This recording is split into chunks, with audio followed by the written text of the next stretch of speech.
तर विद्यार्थ्यांकडे स्पेशल आणि फ्रेश या सुपर क्लासमध्ये आपले सर्वांचेच रोजच्यासारखे स्वागत आहे। सुपर क्लासमध्ये आज आपण विद्यार्थ्यांनो रोजच्यासारखेच अतिशय महत्त्वाचे असणारे बृहन्मुंबई महानगरपालिकेसाठी संभाव्य असणारे म्हणले तरी चालेल GK questions general knowledge cover करणार आहोत।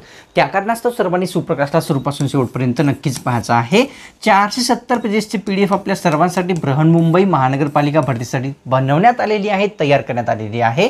जो ही इच्छुक विद्यार्थी आहे त्यांनी घेण्यासाठी 8208685624 या क्रमांकावर व्हॉट्सअप करायचा आहे। कॉल नाही करायचा, व्हॉट्सअप करायचा आहे इच्छुक विद्यार्थ्यांनी। या पीडीएफ मध्ये विद्यार्थ्यांना तुम्हाला सायन्सचे क्वेश्चन्स मिळतील, इतिहास, भूगोल, नागरिकशास्त्र, समाजशास्त्र, अर्थशास्त्र, तसेच विद्यार्थ्यांनो जनगणना 2011 व इतरही राष्ट्रपती, पंतप्रधान, उच्च न्यायालय, सर्वोच्च न्यायालय अशा प्रकारचे सर्व जे क्वेश्चन्स आहेत यावरती इन डिटेलमध्ये मिळतील। जोही इच्छुक विद्यार्थी आहे सर्वांनी नक्कीच घ्यायचा आहे नंबरवर कॉल व्हॉट्सअप करून।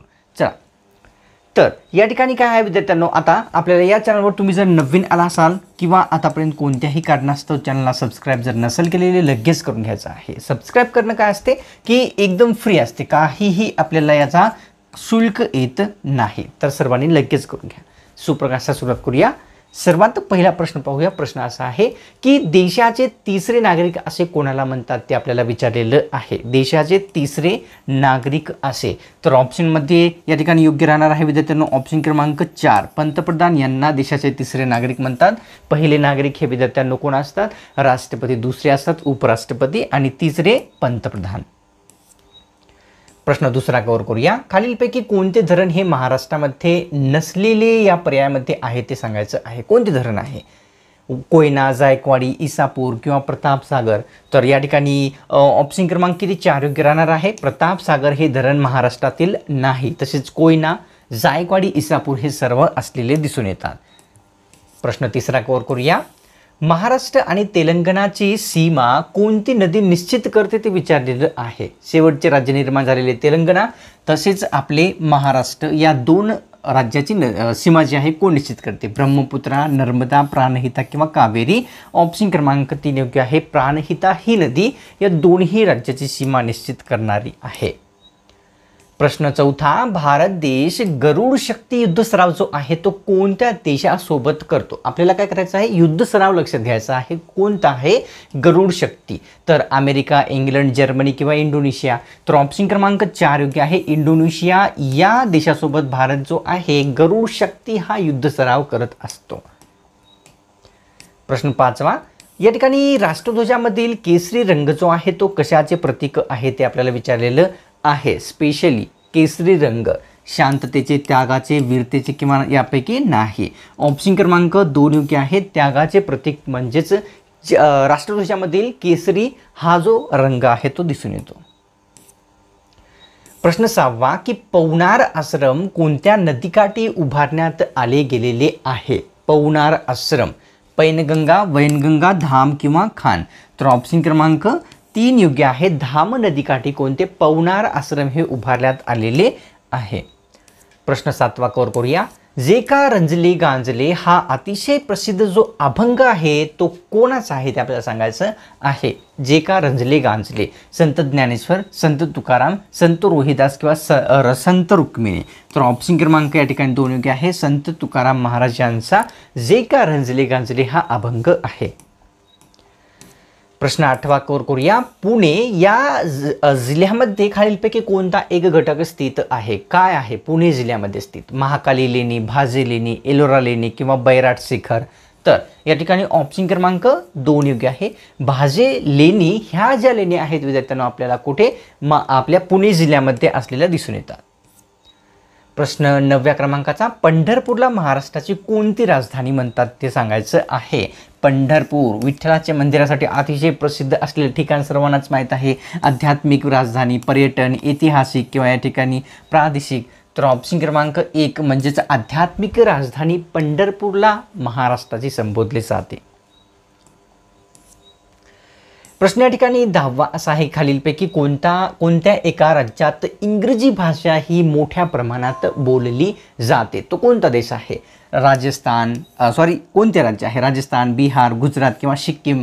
तर ऑप्शन क्रमांक 4 योग्य आहे. सिक्कीम राज्यामध्ये इंग्रजी आहे ती भरपूर मोठ्या प्रमाणामध्ये बोलली जाते.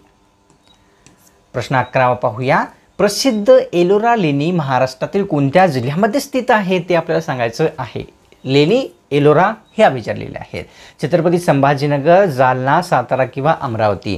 तर ऑप्शन क्रमांक 1 म्हणजे छत्रपती संभाजीनगर या ठिकाणी जे आहे कोणत्या एलोरा लेण्या स्थित असलेल्या दिसून येतात. प्रश्न 12वा कव्हर करूया. कोणते खाऱ्या पाण्याचे सरोवर आंध्र प्रदेश व तामिळनाडू राज्याच्या सीमेवर आहे? आंध्र प्रदेश, तामिळनाडू 2 राज्याच्या सीमेवर कोणते खाऱ्या पाण्याचे सरोवर आहे? पुलकित, लोणार, चिल्का किंवा सांबर? ऑप्शन क्रमांक 1 पुलकित सरोवर जे आहे 2 राज्य म्हणजेच आंध्र प्रदेश तसेच तामिळनाडू या दोन्ही राज्याच्या सीमेवर स्थित आहे. 13वा प्रश्न कव्हर करूया. भूदान चळवळीचे जनक खालीलपैकी कोणाला म्हणतात? भूदान चळवळीचे महात्मा गांधी, विनोबा भावे, पंडित नेहरू किंवा महात्मा फुले? ऑप्शन क्रमांक 2 योग्य आहे. विनोबा भावे यांना भूदान चळवळीचे काय जनक म्हणतात. घेऊया. तर प्रश्न 14वा कव्हर करूया. विधान परिषद रद्द करण्याचा जो अंतिम अधिकार असतो तो कोणाकडे असतो? विधान परिषद रद्द करण्याचा कोणाकडे असतो? तर राज्य विधिमंडळ, संसद, राष्ट्रपती किंवा वरीलपैकी नाही? तर ऑप्शन क्रमांक 2 म्हणजेच विद्यार्थ्यांनो भारतीय संसद यांच्याकडे संविधानाने अंतिम जो अधिकार आहे रद्द करण्याचा विधान परिषदेला दिलेला आहे. प्रश्न 15वा की सार्क संघटनेमध्ये असलेला सर्वात मोठा देश कोणता आहे ते आपल्याला सांगायचं आहे, जे की सार्क संघटनेत आहे. ऑप्शनमध्ये पाकिस्तान, भारत, श्रीलंका, अफगाणिस्तान. नॉर्मली सर्वांनाच उत्तर येत आहे. भारत हा जो देश आहे सार्क संघटनेतील सर्वात मोठा आहे. प्रश्न 16वा की पलमारू व्याघ्र प्रकल्प कोणत्या राज्यात येते सांगायचा? पलमारू व्याघ्र प्रकल्प महाराष्ट्र, गुजरात, झारखंड किंवा कर्नाटक? ऑप्शन क्रमांक 3 झारखंड राज्यामध्ये पलमारू व्याघ्र प्रकल्प स्थित असलेला दिसतो. 17वा प्रश्न की या ठिकाणी वाल्मिकी व्याघ्र प्रकल्प भारतातील कोणत्या राज्यात येतो? आता दुसरा वाल्मिकी व्याघ्र प्रकल्प विचारलेला महाराष्ट्र, गुजरात, बिहार किंवा कर्नाटक? ऑप्शन क्रमांक 3 योग्य आहे. बिहार राज्यामध्ये वाल्मिकी व्याघ्र प्रकल्प स्थित आहे. प्रश्न या ठिकाणी 18वा. अणुशक्तीचे जनक असे खालीलपैकी कोणास म्हणतात ते आपल्याला सांगायचं आहे. अणुशक्तीचे अब्दुल कलाम, रुदरफोर्ड, होमी बाबा किंवा आईन्स्टाईन? तर ऑप्शन क्रमांक या ठिकाणी 2 रुदरफोर्ड यांना जे आहे अणुशक्तीचे काय तर जनक म्हणतात. तर घेऊया पुढचा प्रश्न. प्रश्न 19वा पाहूया. या ठिकाणी पृथ्वीच्या वातावरणात नायट्रोजनचे प्रमाण किती टक्के आहे ते विचारलेलं आहे. वातावरणात नायट्रोजन सर्वात जास्त आहे तर किती टक्के आहे? चला आपल्याला सांगायचं आहे. 90%, 78%, 70% किंवा या ठिकाणी 60%? तर ऑप्शन क्रमांक 3 योग्य आहे. 70% जे आहे नायट्रोजन या ठिकाणी वातावरणात पृथ्वीच्या असलेला दिसतो. प्रश्न 20वा. या ठिकाणी आणीबाणीचे तत्व जे आहे आपल्या भारतीय संविधानामध्ये कोणत्या देशाकडून स्वीकारण्यात आलेले आहे? 3 आणीबाणी असतात सर्वांनाच माहीत आहे. तर ते कोणत्या देशाकडून तत्व घेतलेले आहे? Germany, Italy, Sweden, Japan? तर ऑप्शन क्रमांक 1 योग्य आहे. जर्मनी या देशाकडून आणीबाणीचे तत्व आपल्या राज्यघटनेमध्ये स्वीकारण्यात आलेले आहे. प्रश्न 21वा की सतीची चाल बंद करणारा गव्हर्नर जनरल खालीलपैकी कोण होता? ज्यांनी सतीची चाल बंद केलेली होती? Lord Wylie, William Bentinck, Lord Curzon किंवा लॉर्ड वेलेस्ली? तर ऑप्शन क्रमांक 2 योग्य आहे. लॉर्ड विल्यम बेंटिंग हा जो आहे सतीची चाल बंद करणारा गव्हर्नर जनरल ठरलेला आहे. मराठी भाषेचे पाणिनी असे खालीलपैकी कोणास म्हणतात? ऑप्शनमध्ये कोण आहे? दादोबा पांडुरंग तर्खडकर, विनोबा भावे, दादाभाई नौरोजी? तर ऑप्शन क्रमांक या ठिकाणी 1 योग्य आहे. दादोबा पांडुरंग तर्खडकर यांना काय म्हणतात तर आपल्या मराठी भाषेचे पाणिनी असे संबोधले जाते. 23वा कव्हर करूया. प्रश्न असा दिसून येतो की महाराष्ट्र भूषण पुरस्काराची जी राशी असते ती किती लाखाची दिली जाते? महाराष्ट्र भूषण पुरस्काराची 5 लाख, 10 लाख, 15 किंवा 20? तर ऑप्शन क्रमांक किती योग्य आहे? 2 योग्य आहे. 10 लाख एवढी महाराष्ट्र भूषण पुरस्कारासोबत जी राशी आहे ती प्रदान केली जात असते. प्रश्न 24वा की महाराष्ट्राची ऐतिहासिक राजधानी खालीलपैकी कोणती येते? ऐतिहासिक, आता पूर्वी आपण पंढरपूर जी की आध्यात्मिक राजधानी आहे ती पाहिली, आता ही ऐतिहासिक कोणती येते? कोल्हापूर, पुणे, मुंबई, अमरावती. ऑप्शन क्रमांक 1 कोल्हापूरला महाराष्ट्राची ऐतिहासिक काय राजधानी असे म्हटले जाते. घेऊया पुढचा प्रश्न. प्रश्न 25वा दिसून येतो असा आहे की तिरंगी झेंड्यामध्ये अशोक चक्राचा समावेश कोणत्या वर्षी करण्यात आलेला आहे? त्याच्यापूर्वी काय होते? गांधीजींचा चरखा होता. तर जे अशोक चक्र आहे आपले ते केव्हा समाविष्ट झाले? 1945, 1944, 1942 किंवा 1947. तर ऑप्शन क्रमांक 4 योग्य आहे. जुलै 1947ला चरख्याला हटवून जे आहे या ठिकाणी आपल्या तिरंगी झेंड्यामध्ये अशोक चक्राचा समावेश केलेला दिसून येतो.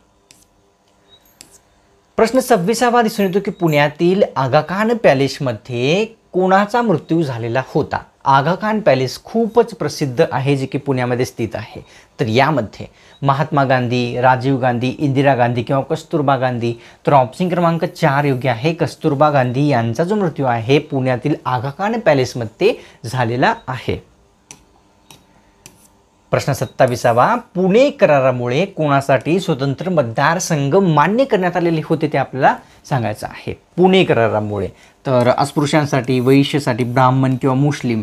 तर ऑप्शन क्रमांक 1 अस्पृश्यांसाठी जे आहे पुणे करारामुळे स्वतंत्र मतदारसंघ हे मान्य झालेले होते. पाहूया 28वा प्रश्न काय राहील ते. तर क्षेत्रफळाच्या दृष्टीने भारतामध्ये 3ऱ्या क्रमांकाचे राज्य कोणते येते? 3ऱ्या क्रमांकाच्या क्षेत्रफळाच्या दृष्टीने विचारलेले आहे. राजस्थान, महाराष्ट्र, गुजरात किंवा उत्तर प्रदेश. तर ऑप्शन क्रमांक 2 योग्य राहणार आहे. आपले राज्य म्हणजेच महाराष्ट्र क्षेत्रफळाच्या दृष्टीने 3ऱ्या क्रमांकाचे देशामध्ये येते. प्रश्न 29वा असा आहे की एका वर्षामध्ये 31 दिवसांचे किती महिने असतात? 31 दिवसाचे महिने विचारलेले आहेत. 9 महिने, 8 महिने, 6 किंवा 7. तर ऑप्शन क्रमांक 4 योग्य आहे. 7 महिन्याचा समावेश या ठिकाणी 31 दिवसाचा झालेला असतो एका वर्षामध्ये. 30वा कव्हर करूया. प्रश्न असा दिसून येतो की अहिराणी भाषेतील जगप्रसिद्ध कवयित्री खालीलपैकी कोणत्या आहेत? अहिराणी भाषेतील तर ऑप्शनमध्ये आहे शांता शेळके, विद्या बाळ, बहिणाबाई चौधरी किंवा वरीलपैकी नाही. ऑप्शन क्रमांक 3 योग्य आहे. बहिणाबाई चौधरी यांनी अहिराणी भाषेतील एक प्रसिद्ध कवयित्री असलेल्या दिसून येतात. आता रिमाइंडर या ठिकाणी देऊ इच्छितो. 470 पेजेसचे PDF जे की आपल्याला फक्त 149 मध्ये दिले जात आहे. इच्छुक विद्यार्थ्यांनी जेही घेण्यामध्ये इच्छुक आहेत त्यांनी 8208 68 56 24 या क्रमांकावर कॉल नाही व्हॉट्सअप करायचा आहे. जसेही तुम्ही 149चे पेमेंट करचाल तुम्हाला हे जे PDF आहे विद्यार्थ्यांनो लगेच दिले जाईल ईमेलवर. तर सर्वांनी नक्कीच घ्यायचं आहे. सुप्रकाशला आपल्या या लाईक करून तुमच्यातर्फे थोडासा प्रोत्साहन जरूरच दाखवायचा आहे. चॅनलला सबस्क्राईब लगेच करून घ्यायचं आहे.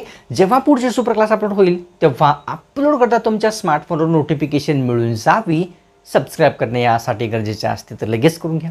चला भेटूया कोणा स्पेशल आणि फ्रेश सुपर क्लासमध्ये.